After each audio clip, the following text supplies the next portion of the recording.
The year is 1900. A fierce storm rages across the Aegean Sea, forcing a team of Greek sponge divers to seek refuge. They anchor their small vessel in the lee of the remote, rocky island of Antikythera, a place of myths and ancient mariners. To pass the time, their captain, Dimitrios Kontos, suggests they explore the seabed for sponges while the storm subsides. A diver named Elias Stadiatis dons the heavy standard diving dress of the era, a canvas suit and a heavy brass helmet. He lowers himself over the side, descending into the unknown depths, tethered to the world above only by his air hose. The water is surprisingly clear. Shafts of sunlight pierce the blue, illuminating the sandy bottom nearly 200 feet below. As his weighted boots touch the seafloor, he begins his search. But he would find something far more valuable than sponges. Suddenly, he stops. Through the murky water, he sees a ghostly shape. It's not a rock formation, it's something man-made. He sees what looks like a pile of decaying bodies. Horrified, he signals to be pulled up immediately, babbling about a heap of corpses. His captain, thinking the diver is delirious from the pressure, decides to investigate for himself, making a discovery that would change history. Descending to the site, the captain realizes the corpses are not human remains. They are priceless artifacts from the ancient world. The Shipwreck is a Roman cargo vessel, lost to the depths over 2,000 years ago, its precious cargo scattered across the seabed. Marble and bronze statues, masterpieces of Hellenistic art, lie half buried in the sand, their forms preserved by the deep water. The divers abandon their search for sponges. They have stumbled upon one of the greatest archaeological finds of the century. They alert the Greek government, and a massive, unprecedented underwater salvage operation begins, the first of its kind in history.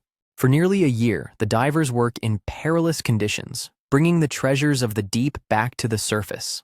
They recover exquisite glassware, pottery, coins, and the famous bronze statue now known as the Antikythera Youth. The world is captivated by the stream of ancient art emerging from the sea, a lost gallery preserved in a time capsule. But amongst all the breathtaking statues and luxurious goods, one object seemed entirely unremarkable, almost discarded as junk. This corroded lump of bronze, overlooked at first, would prove to be the most significant discovery of them all. During one of the dives, a team member spots something lodged between the decaying timbers of the ship's hull. It doesn't have the grand shape of a statue or the familiar form of an amphora. It is just a lump.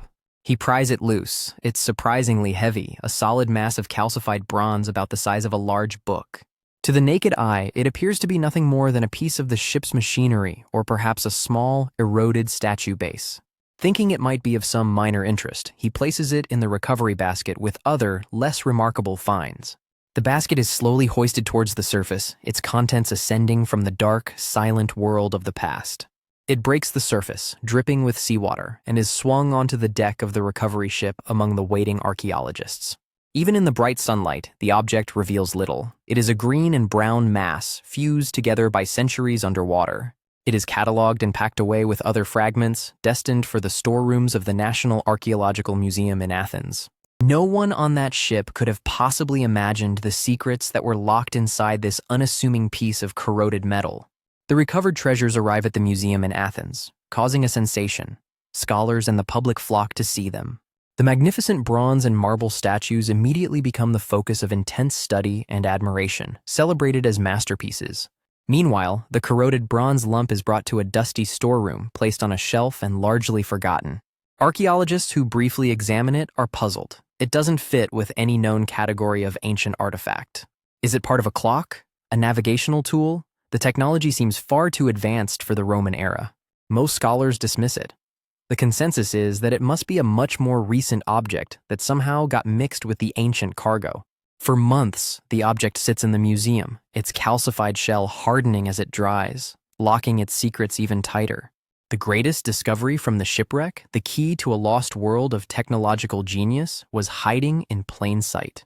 It was considered a mystery not worth solving, an anomaly to be filed away and ignored, but the object had one more surprise.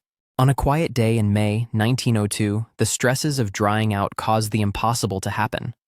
The rock-like object cracked open.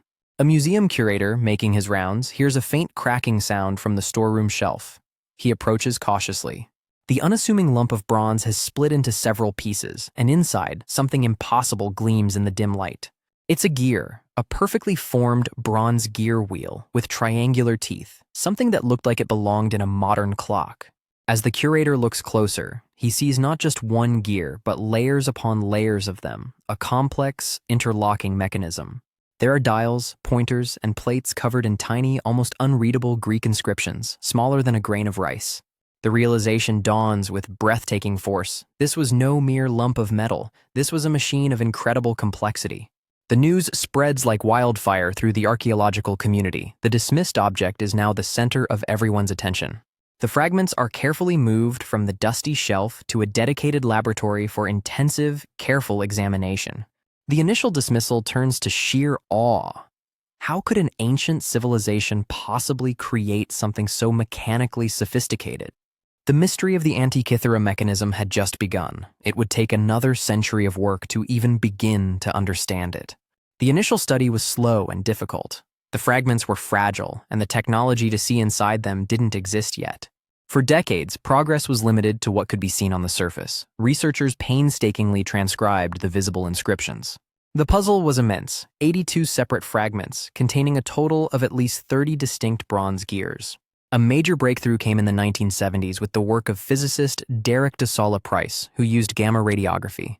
For the first time, researchers could peer through the corrosion and see the hidden layers of gears inside the main fragments.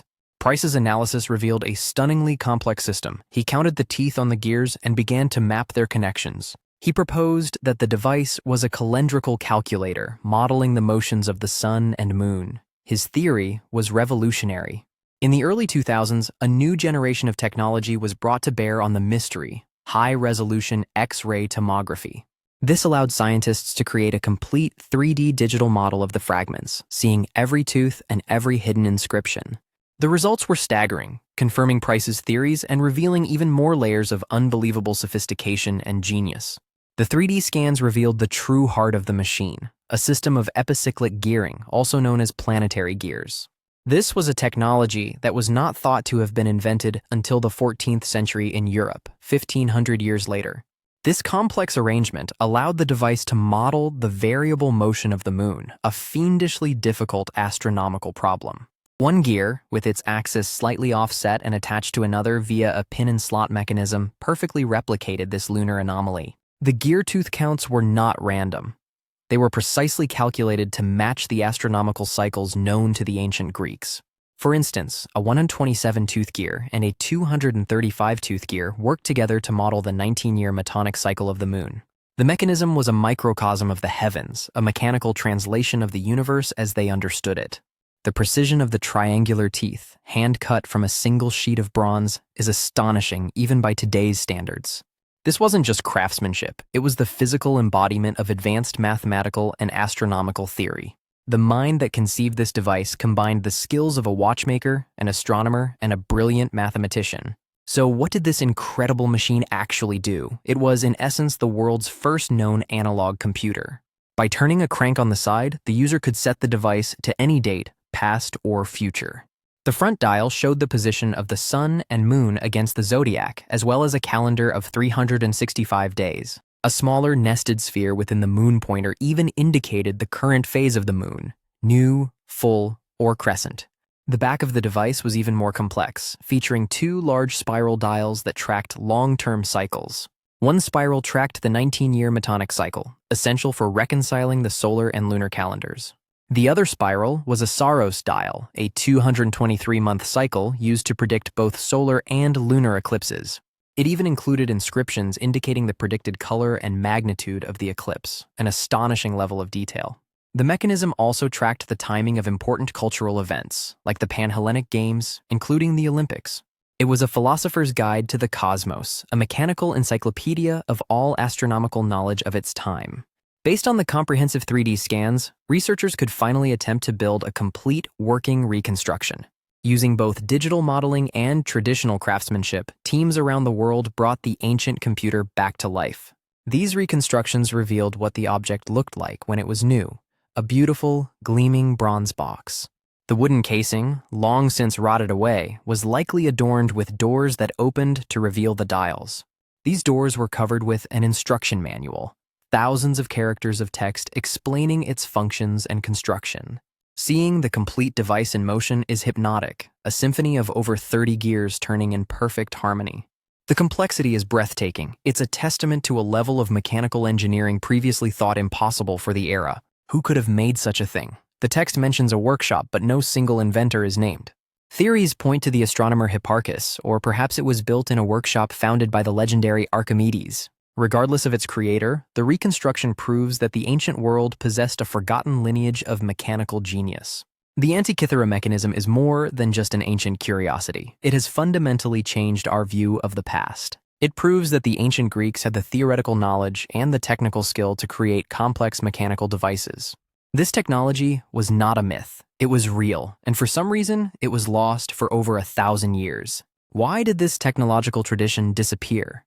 Perhaps it was a closely guarded secret, or maybe its workshops were simply lost to time. If this one object survived by sheer chance, what other wonders of the ancient world are still waiting to be discovered? The mechanism is a humbling reminder that history is not a simple, linear progression from primitive to advanced. There are peaks of incredible achievement and deep valleys where that knowledge is forgotten, only to be rediscovered millennia later.